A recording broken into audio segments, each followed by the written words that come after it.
विठाला विठाला विठाला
संत समागम एखादिये परी, संत समागम एखादिये परी, व्हावे त्याचे द्वारी श्वान याती,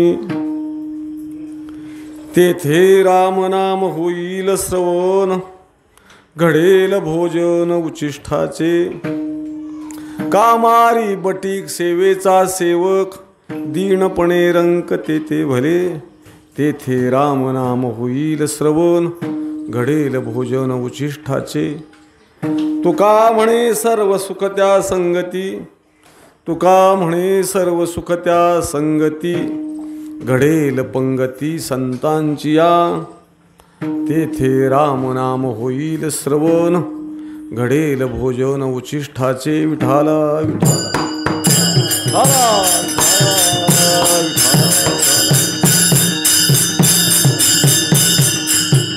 पांडुरंगा करू प्रथम नमन,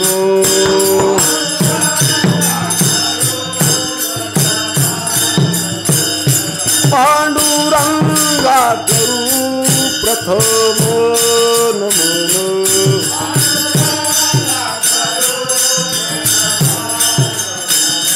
दुसरे चरणा संताचिया,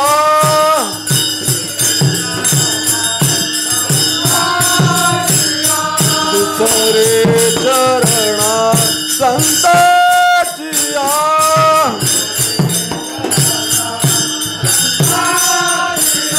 त्यांच्या कृपादाने कथेचा विस्तारू, त्यांच्या कृपादाने कथेचा विस्तारू,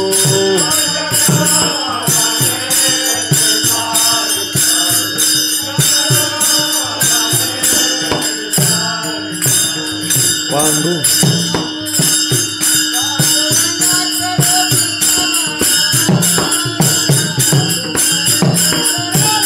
संताचिया,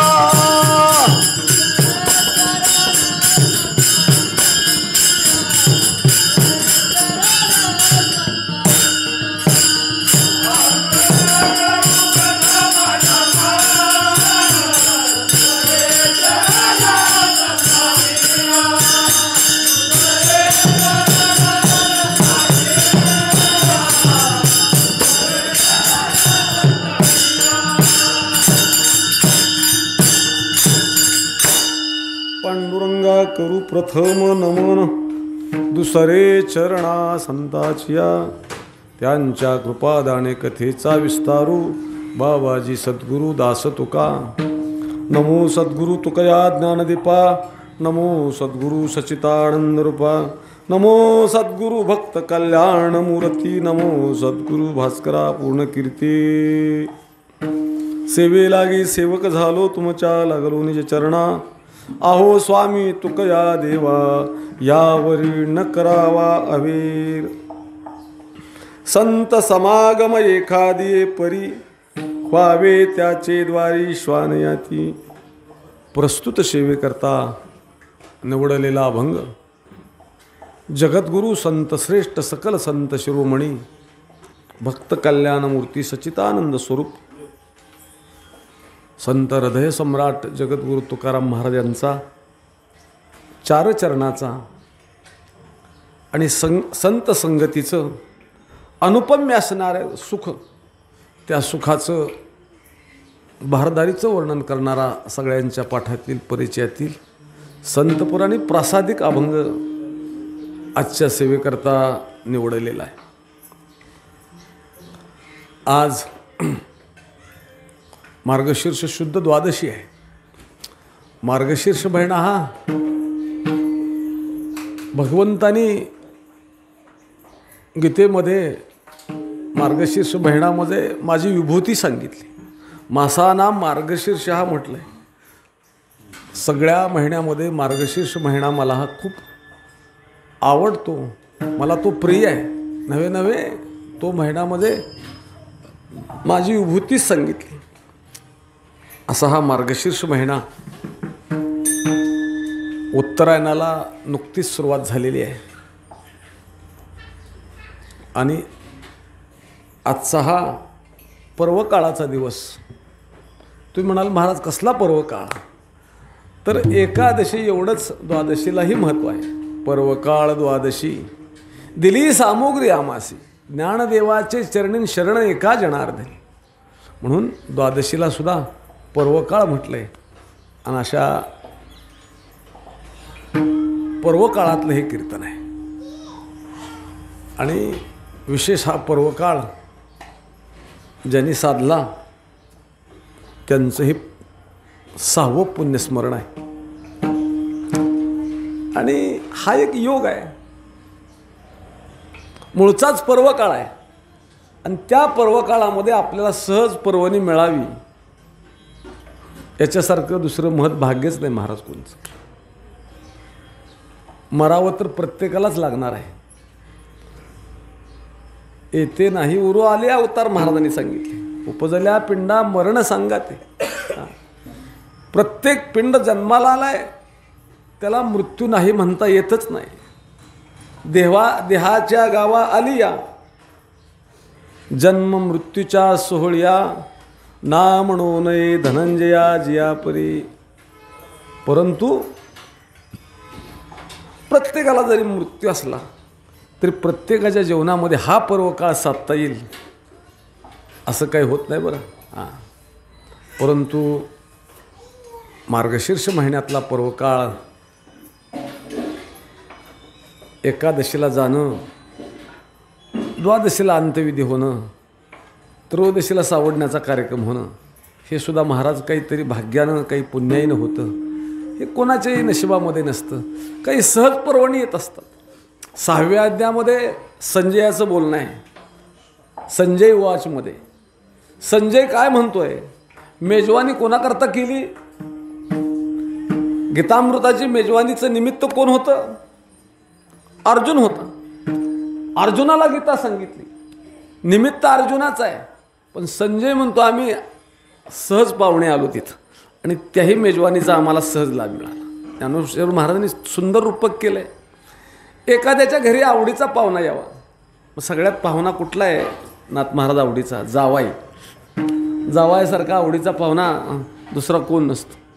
आणि त्याला ऋतुकुल्या मधुकुल्या मिष्टान्नाच्या भोजन बनवलं आहे आणि पात्रावर बसणार आहे. आत्ता थोरला जावई आला आहे आणि न निरोप देता कुठंतरी गावाला जाण्याचं नियोजन झालं आणि सहज न सांगता न बोलवता धाकटा जावई त्याच्या घरी यावा. मग त्याचा आनंद हा काय होतो? ज्ञानेश्वर महाराज म्हणतात अतिशय द्विगुणित होतो. त्याला आमंत्रण नाही, नियोजित नाही, पण सहज आलाय. मेजवानी थोरल्या जावया करताय.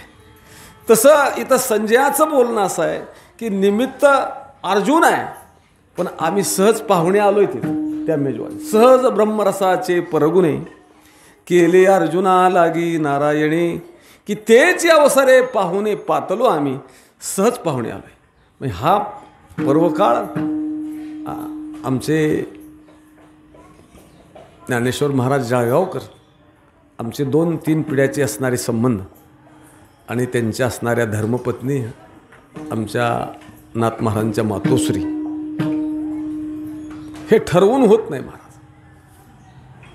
जे जयाचे विहित ईश्वराचे मनोगत जे काही घडत असतं ते ईश्वराच्या इच्छेनुसार घडतं. ज्ञानेश्वर महाराज म्हणतात आपल्या इच्छेनं काही घडत नाही. आणि त्यांनी हा पर्वकाळ गाठला. त्यांना आयुष्य कमी मिळालं. भगवान परमात्मा त्यांना आयुष्य देण्यामध्ये कृपण ठरला, मी म्हणेन चिकट ठरला. कारण का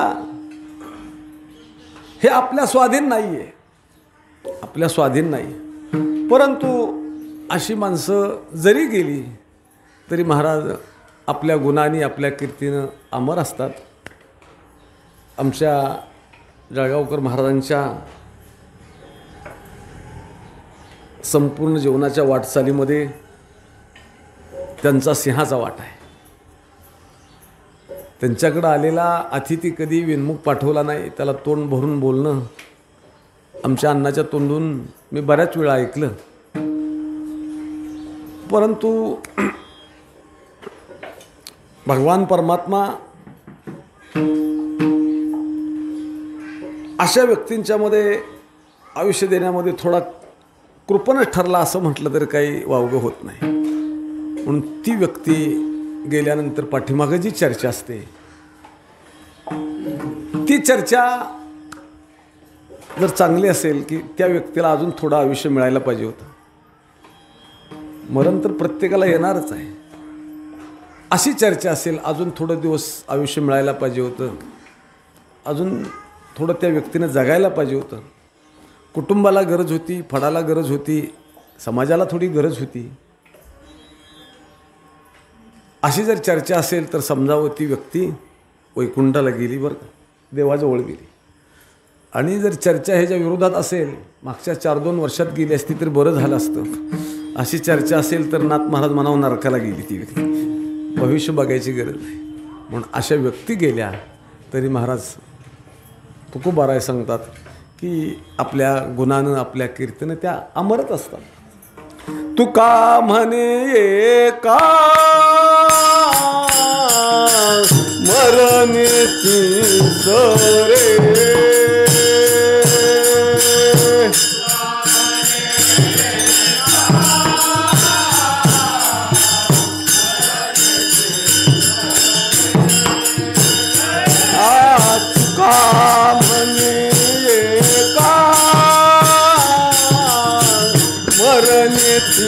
सरे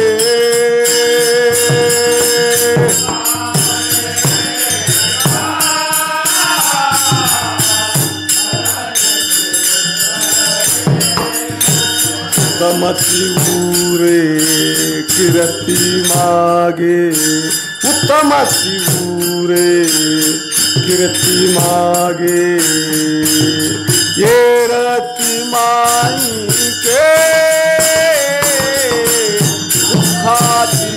जनिती, तेरती माई के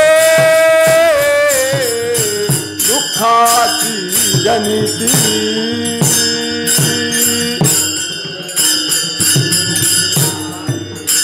उत्तम शिवरे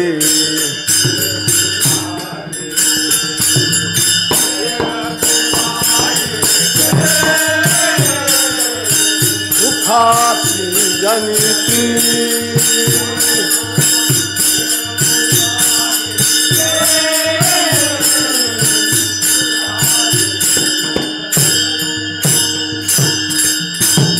तुका म्हणे एका मरण्याची सरे,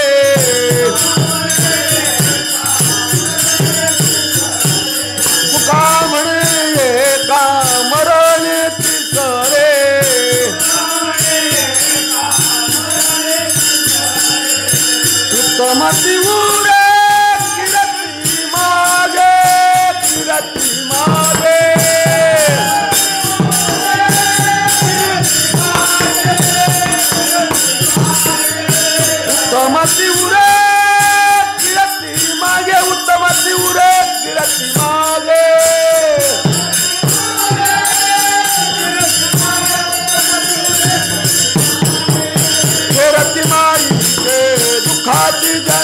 ये राती माई ते दुःखाची जाणीती.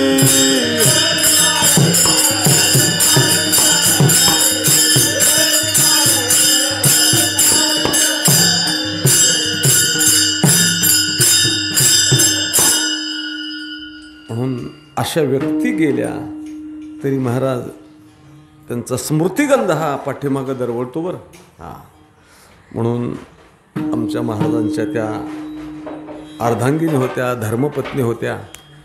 म्हणून त्यांच्या जीवनामध्ये जे काही आज सुयश असेल ते फडकरी संघटनेचे अध्यक्ष असतील, पैठण देवस्थानचे ते विश्वस्त असतील, मंदिर समितीचे विश्वस्त असतील, याच्यामध्ये मी वहिनी म्हणणार नाही पण आमच्या भगिनीचा, कारण नातं आमचं वहिनीचं लागत नाही. ते उगं प्रोटोकॉल म्हणून वहिनी मी म्हणणार नाही. नात्यानं आमच्या भगिनी लागतात त्या, आणि त्या आमच्या भगिनीचा वाटा त्याच्यामध्ये सिंहाचा आहे. म्हणून जळगावकर महाराजांनी आमच्या पुढं निस्ती पुशारकी मारायची नाही, का तर आमच्या भगिनीचा सुद्धा त्यात वाटा आहे. म्हणून आम्ही एखादं काम सांगितलं तर त्यांनी केलंच पाहिजे, कारण तुम्ही एकटे त्याचे वारस नाही बरं का. आमची बहीणसुद्धा त्याची वारस आहे, त्याच्यामध्ये त्यांचा सिंहाचा वाटा आहे. असो, म्हणून त्यांचा 6वं पुण्यस्मरण आहे. अधिक बोलणार नाही. आता इथं तुमच्या पुढं काय म्हणजे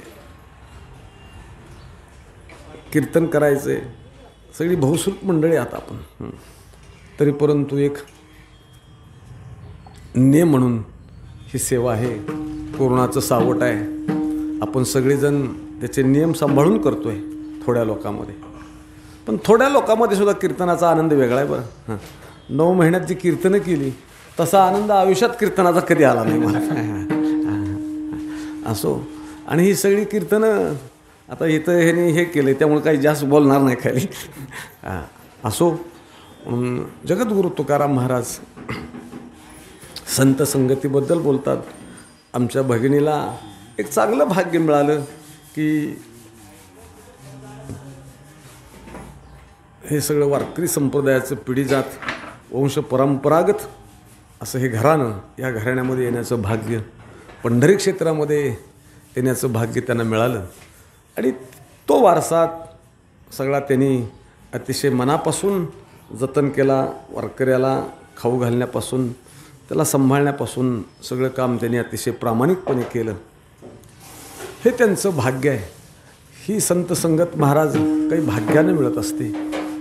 म्हणून त्या संत संगतीचं महत्त्व सांगत असताना तुकोबाराय म्हणतात, ती संगत मला मिळण्याकरता या प्रमाणावरून आपल्या लक्षात येईल की संत संगत किती महत्त्वाची आहे. संत समागम, त्या संताचा समागम, संताची संगत मला येणं कोणत्या का होईना माध्यमातून मिळाली पाहिजे.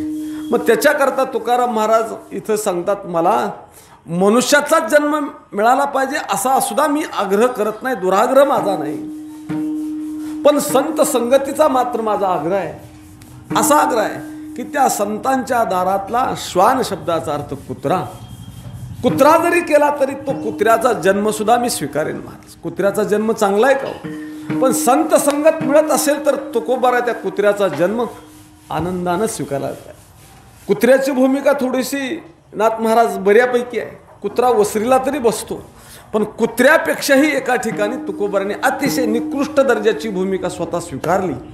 पण ती भूमिका स्वीकारत असताना त्याच्या पाठीमाग कारण असं आहे की मला येणं प्रकारे संत संगती मिळाली पाहिजे. म्हणून तुकोबारायचं एक प्रमाण आहे, त्याला सगळ्याला माहीत आहे की तुकोबाराय म्हणतात कुत्र्याचा जन्म ठीक आहे, चांगला आहे, पण त्याच्यापेक्षाही निकृष्ट भूमिका तुकोबाराय त्या संत संगतीकरता स्वीकारतात की वैष्णवाचे नाहानी होईन किडा. तुकोबाराय सांगतात त्या वैष्णवाच्या नाहानीमधला किड्याचा जरी जन्म दिला तर तो किड्याचा जन्म म्हणजे नाहानी शब्दाचा अर्थ अलीकडच्या पिढीला कळणार नाही. अलीकड सांगायचं झालं तर त्याला बाथरूम म्हणून जुन्या काळातलं, आणि तिथं पाणी साठलं जातं, त्या पाण्यामध्ये किडे होतात, आणि असा किड्याचा जन्म जरी तू मला दिला तरी सुद्धा मी तो स्वीकारेन बरं. परंतु तो किडा, ती नाहाणी मात्र बाकीच्याची यादी वाचत नाही, तर तिथं नको आहे, फक्त वैष्णवांच्याच घरामध्ये पाहिजे मला. म्हणून या आमच्या भगिनीला वैष्णवाच्या घरामध्ये महाराज सेवा करण्याची संधी त्यांना मिळाली, हे सुद्धा त्यांचं भाग्य आहे. म्हणून संत समागम एखादी परी व्हावी त्याची द्वारी श्वाने अति. त्यांना तर मनुष्याचा जन्म मिळाला. तुकोबाराय तर पवित्र होई. तुकोबाराय सांगतात की बाबा त्यांच्या संगतीमध्ये एवढा लाभ आहे की तिथला अप्रतिम लाभ तुकोबाराय सांगतात. तिथं जर मला जन्म मिळाला तर काय होईल? तेथे रामनाम होईल श्रवण, घडेल भोजन उच्छिष्टाचे, घडेल भोजन उच्छिष्टाचे. रामनाम माझ्या कानावरती पडेल आणि उच्छिष्टाचं भोजन. आता उच्छिष्ट म्हणजे उष्ट, सरळ अर्थ आहे. मग आता उष्ट सेवन करणं तर आरोग्याच्या दृष्टीनं हानिकारक आहे, ते निषिद्ध समजलं जातं उष्ट खाणं मध्ये. आणि तुकोबाराय म्हणतात तर मला उष्ट. तिथं उष्ट शब्दाचा अर्थ लक्षणार्थानं काय होऊ शकतो? तर ज्याला मुखाचा स्पर्श झालाय त्याला आपण उष्ट म्हणतो. ते पाणी घेऊ नको बरं, मी ते तोंडाला लावून घेतले, उष्ट आहे म्हणतो पाणी माझं. मग तो म्हणतो पाणी उष्ट आहे म्हटलं त्याचं घेत नाही. उष्ट शब्दाचा, उच्छिष्ट शब्दाचा अर्थ मुखाचा स्पर्श झाला. मग त्या संतांच्या ठिकाणी उच्छिष्ट म्हणजे काय? तर संतांच्या मुखातून आलेली अमृतवाणी, अभंगवाणी माझ्या कानावरती पडेल, हा त्याचा लक्षणार्थ आहे. म्हणून आमच्या भगिनीच्या कानावरती या संतांची वाणी किती पडली असेल. स्वयंपाक करत असताना, घरकाम करत असताना, झाडत असताना, इथं कीर्तन चालू आणि तिकडं स्वयंपाक चालू, ती कानावरती पडते महाराज. आणि अशी कानावरती वाणी पडणं सुद्धा हे भाग्याचं लक्षण आहे. हे कोणाच्याही कानावरती पडत नाही. म्हणून तुकोबाराय म्हणतात तिथं काय फायदा आहे, काय सुख आहे तिथं? तेथे रामनाम होईल श्रवण, घडेल भोजन उच्छिष्टाचे. म्हणजे त्या संतांची अमृतवाणी माझ्या कानावरती पडेल, म्हणून त्याला उच्छिष्ट. त्यांच्या मुखातून आलंय म्हणजे ते उच्छिष्ट आहे. अभंग महाराजांच्या मुखातून आले म्हणजे महाराजांचं ते उच्छिष्ट आहे महाराज. आणि मग त्या संतांच्या संगतीमध्ये मला तो जन्म घातला, ती संताची संगत मिळाली, तर माझं वर्तन तिथं किती मर्यादशील असेल. तिथं मी उद्धटपणा करणार नाही तुकोबाराय. तिथं मी आगाऊपणा करणार नाही. तिथं मी अभिमान करणार नाही. तिथं मी गर्व करणार नाही. त्या संतांच्या संगतीमध्ये माझं वर्तन कामारी म्हणून असेल. म्हणून आमच्या भगिनीने इथं पडेल ते काम केलं महाराज. भांडी घासण्यापासून काम केलं. मी एका फडकऱ्याची मंडळी आहे, बायको आहे, एका विश्वस्ताची मंडळी आहे म्हणून कधी अभिमान बळगला. कामारी म्हणून जे पडेल ते काम केलं. कामारी बटीक सेवेचा सेवक, दीनपणे रंक तेथे भले. तिथं अतिशय विनम्रपणानं मी राहीन. का राहीन? तर तेथे रामनाम होईल श्रवण, घडेल भोजन उच्छिष्टाचे. विठोबा रखुमाय.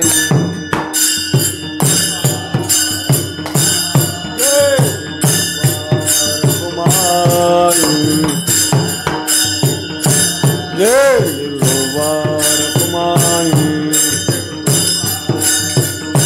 जय विठोबा रखुमाय, जय विठोबा रखुमाय.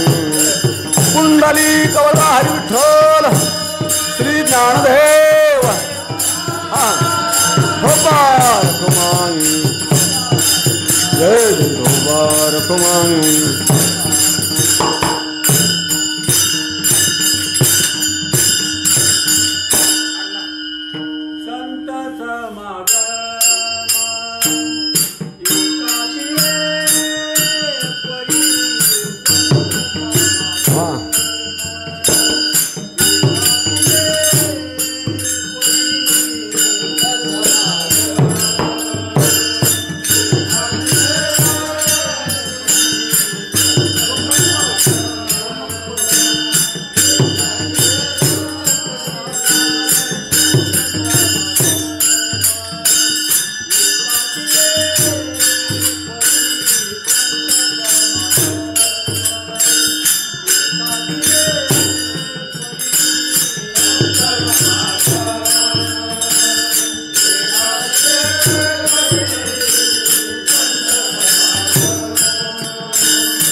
जाती बरोबर.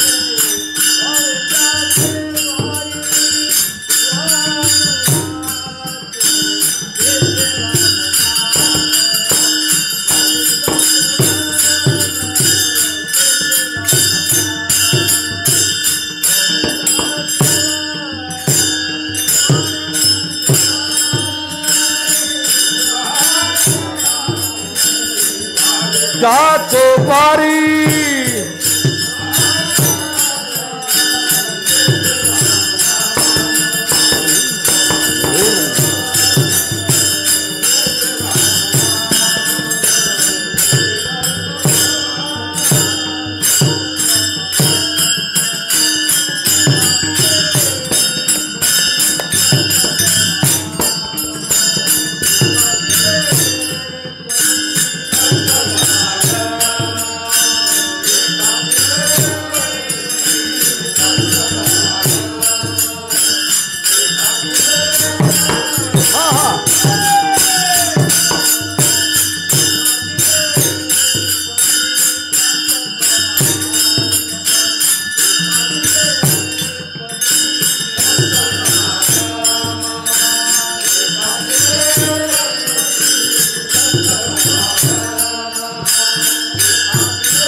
नाम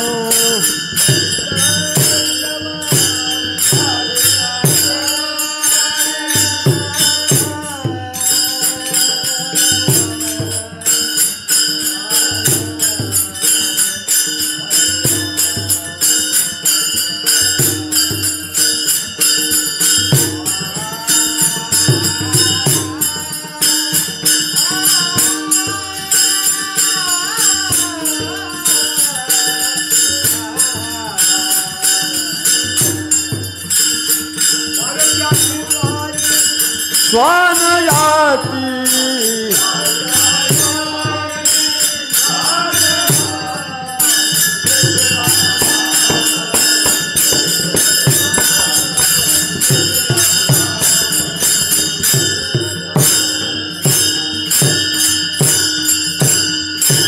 ठाला विठाल तेथे राम नाम होईल श्रवण होईल श्रवण होईल श्रवण तेथे राम नाम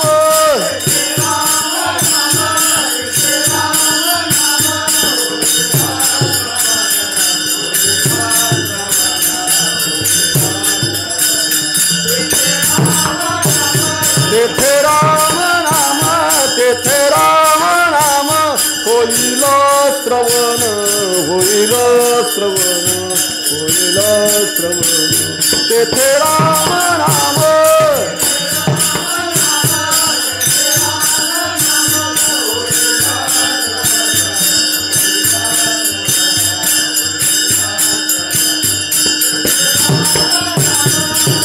घडेल भोजन उचिताचे घडेल भोजन उचिताचे घडेल भोजन उचिताचे घडेल भोजन उचिताचे तेथे राम राम तेथे राम राम होईल श्रवण होईल श्रवण होईल श्रवण तेथे राम राम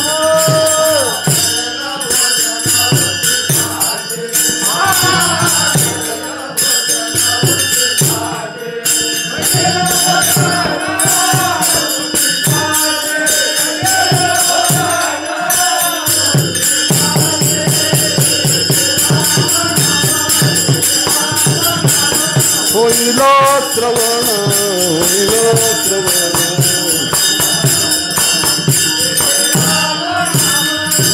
घडेल भोजन उचिताचे घडेल भोजन उचिताचे घडेल भोजन उचिताचे घडेल भोजन उचिताचे तेथे राम नाम तेथे राम नाम होईल श्रवण होईल श्रवण होईल श्रवण तेथे राम राम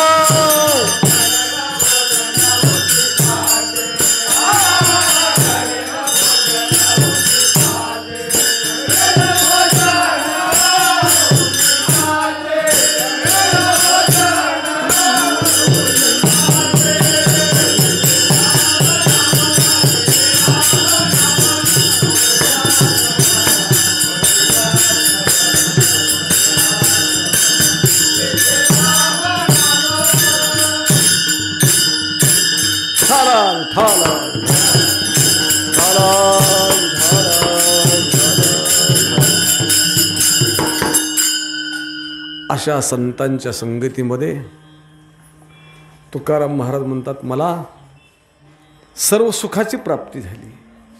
महाराज अनुभव सांगतात, अनुभूती सांगतात.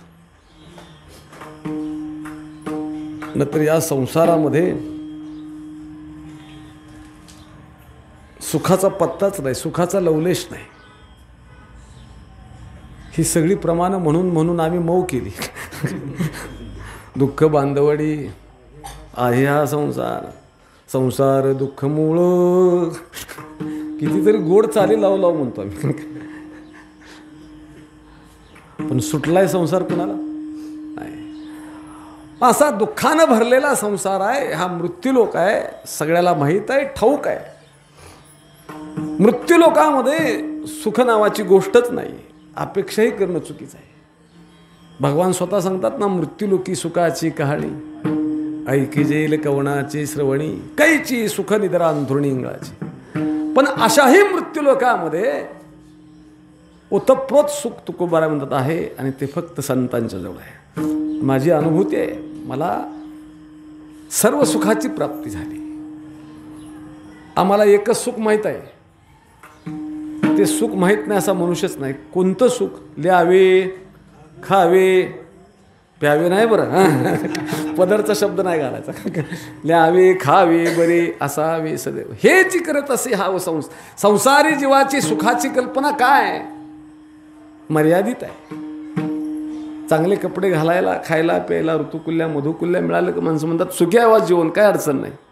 हे क्षणिक सुख आहे, मर्यादित आहे.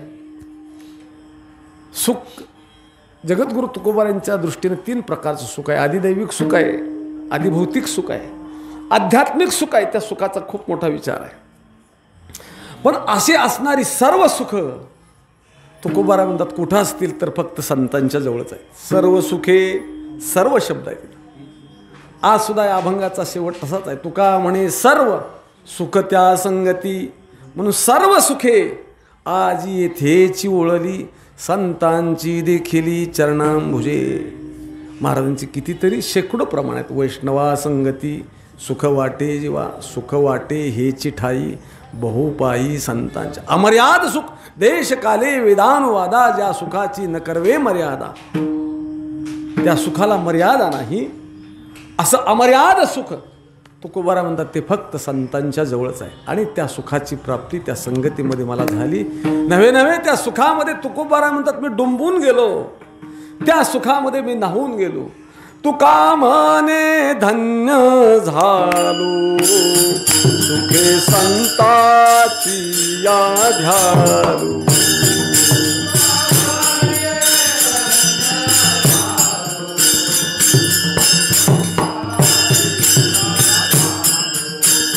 तुका म्हणे धन्य झालो, सुखे संताची या ध्यालो.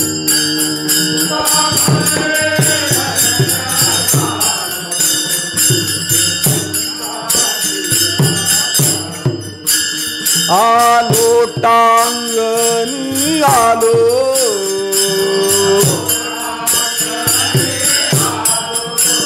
आलो टांगणी आलो.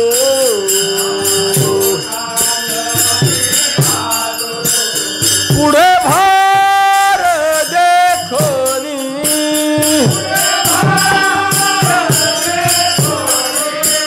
पुढे भार देखोनी,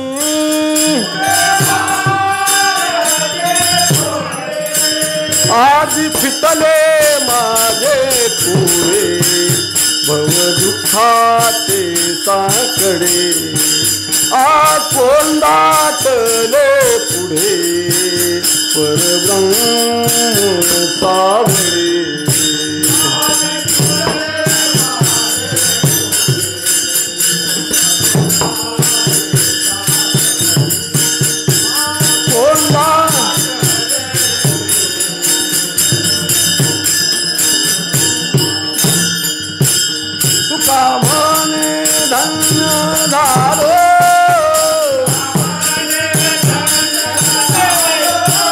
सुखे संताची झालो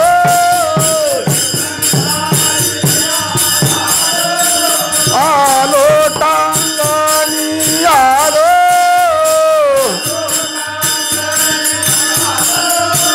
पुढे भार देखोनी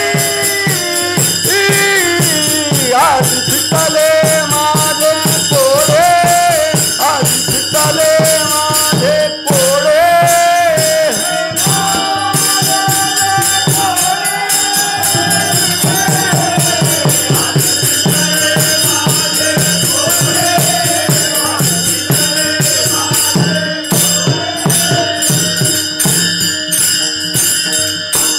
तुका म्हणे धन्य झालो सुखे संताचिया ध्यालो लोटांगणी आलो पुढे भार देखोनी. खूप महाराजांचे प्रमाण आहेत. सुखया संत समागमे नित्य दुनावे तुझ्या नामे धन होती सकळ कर्मे सर्व काळ प्रेमे डुलत असो. म्हणून अशा संत संगतीमध्ये तुकोबाराय म्हणतात की मला सर्व सुखाची प्राप्ती झाली.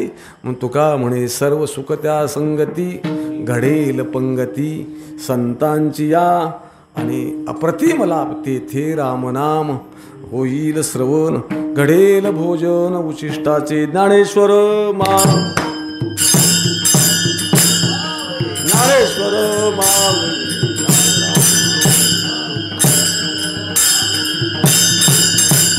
ज्ञानेश्वर माऊली ज्ञानेश्वर माऊली ज्ञानेश्वर माऊली कुंडली कवला हरिठल श्री ज्ञानदेव.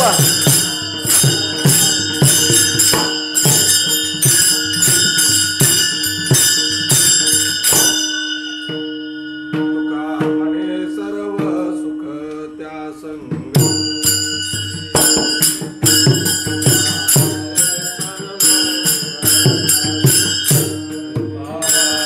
बोला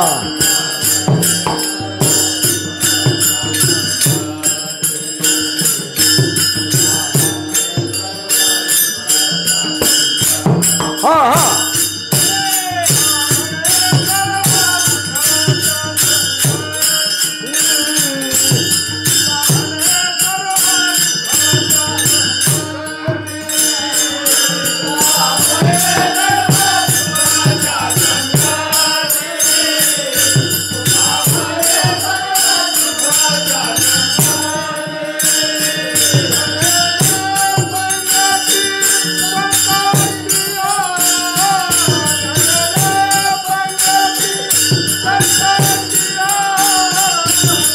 राम नाम होईल श्रवण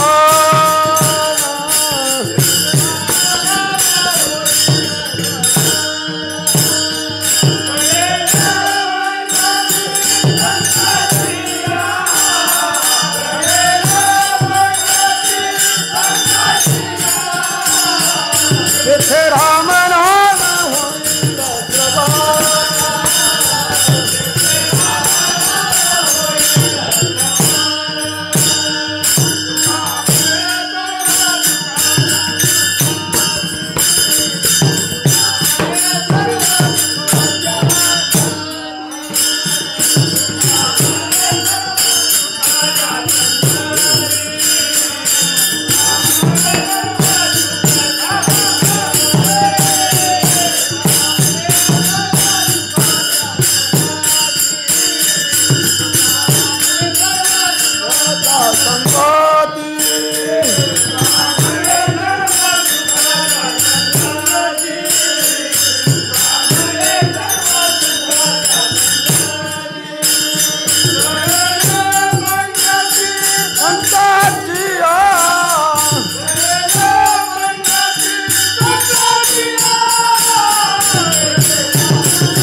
श्रवण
झालेली सेवा पांडुरंगाच्या चरणी, ज्ञानोबा तुकोबा यांच्या चरणी समर्पित करून या ठिकाणी सेवेला विराम देऊ. विठ्ठल जय जय विठ्ठल.